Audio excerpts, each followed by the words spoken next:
আসসালামু আলাইকুম, সবাই কেমন আছেন? আমি আলহামদুলিল্লাহ ভালোই আছি।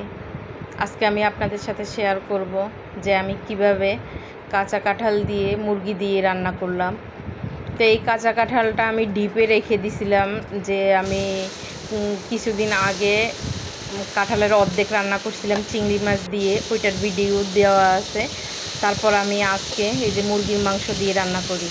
তো মুরগির মাংসটা প্রথমে আমি হলুদের গুঁড়া, মরিচের গুঁড়া, লবণ দিয়ে মাংসটা ভাজি করে নিতেছি। মুরগির মাংসটা, এটা ফার্মের মুরগি, তো সোনালি মুরগি হলে ভাজা লাগতো না, তো আমি ফার্মের মুরগি দিয়ে করছি। তো মাংসটা আমি ভেজে নিছি। এবার আমি পেঁয়াজ কুচি দিয়ে দিলাম, দিয়ে এবার পেঁয়াজ কুচিটা আমি ভালো করে ভেজে নিচ্ছি। ভেজে নেওয়ার পরে এই যে পেঁয়াজ কুচিটাও ভাজা হয়ে গেছে। তারপর আমি এই যে মাংসটা পেঁয়াজের সাথে একসাথে মিক্স করে নিলাম। নেওয়ার পরে এবার আদা রসুন পেঁয়াজ পেস্ট দিলাম, হলুদের গুঁড়া, মরিচের গুঁড়া, জিরার গুঁড়া, গরম মশলার গুঁড়া। তো এগুলি আমি সব একসাথে দিয়ে ভালোভাবে মশলাটাকে কষিয়ে নিব। এই যে আমি সব গুঁড়া দিয়ে দিতেছি, দিয়ে আমি মুরগিটাকে একটু কষিয়ে নিব আর কি, একটু পানি দিয়ে কষিয়ে নিব ভালোভাবে। কষিয়ে নিয়ে তারপর আমি কাঁঠালটা দিয়ে দিব। কাঁঠালটা আগেরই মানে একটু সিদ্ধ করে পানি ফেলে দিয়ে তারপরে এটাকে আমি ডিপে রেখে দিয়েছিলাম আর কি।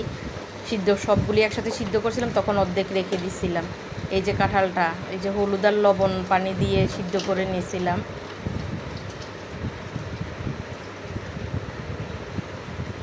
তো ফ্রাই প্যানটা এর মধ্যে একটু ছোট হয়ে গেছে, তারপর আমি আবার কড়াই চেঞ্জ করছিলাম, কড়াই চেঞ্জ করে অন্য কড়াইতে দিয়েছিলাম, কারণ এই ফ্রাই প্যানের মধ্যে এটা রান্না হবে না, বেশি হয়ে গেছে।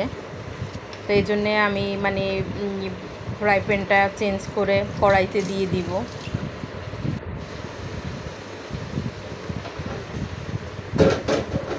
এই যে আমি কড়াইটা দিয়ে দিছি, কড়াইতে চেঞ্জ করে যে দিয়ে দিছি। তো আমার রান্নাটা কেমন হলো আপনারা কমেন্টের মাধ্যমে জানাবেন, এবং আমার ইউটিউব চ্যানেলটা সাবস্ক্রাইব করে দিবেন। আমার ইউটিউব চ্যানেলের নাম শাহানার রান্নাঘর। ফেসবুক পেজে একটু লাইক কমেন্ট শেয়ার করবেন।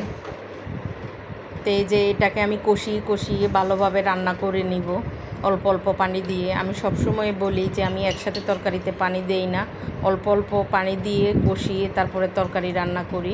তো এই যে অল্প একটু পানি দিয়ে একবার কষিয়ে নিব।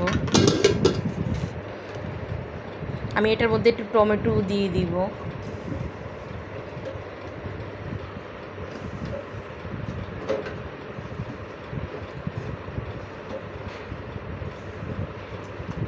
এই যে টমেটো কষানো হয়ে গেলে এবার আমি টমেটো দিয়ে দিব।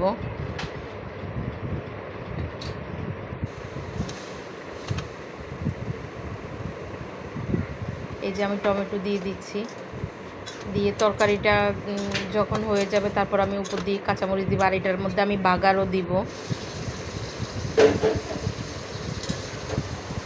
ওই চুলায় মানে পানি গরম করতে দিছি। গ্যাসের তো যা অবস্থা, গ্যাস ঠিকভাবে থাকেই না, অল্প গ্যাস। তারপরেও ওই চুলার মধ্যে বসায় দিছি। পানিটা একটু গরম হয়ে গেলে মানে গরম পানিটা দিব আর কি। তেমন একটা পানি গরম হয়নি, কারণ গ্যাস অল্প, তো এই জন্যে।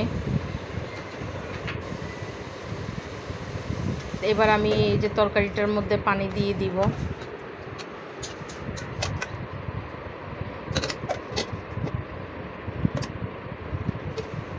এবার আমি ঢাকনা দিয়ে ডেকে দিব।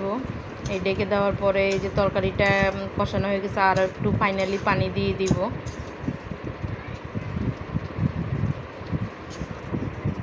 এই যে এবার আমি পানিটা দিয়ে দিচ্ছি। এবার আমি হওয়া অবধি অপেক্ষা করব।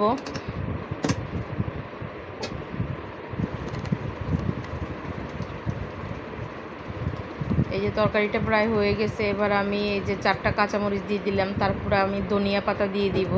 দিয়ে এবার আমি পেঁয়াজ আর রসুন কুচি দিয়ে বাগার দিব।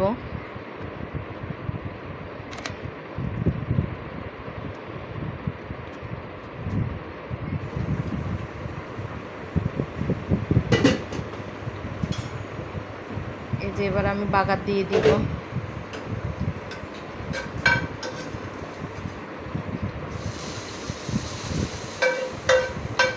তা আমার রান্নাটা কেমন লাগলো কমেন্টের মাধ্যমে জানাবেন।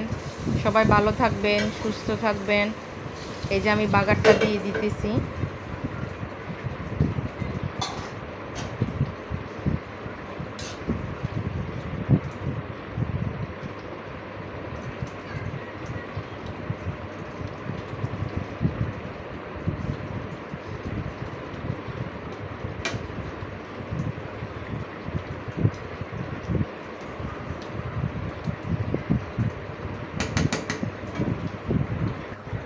সবাই ভালো থাকবেন, সুস্থ থাকবেন।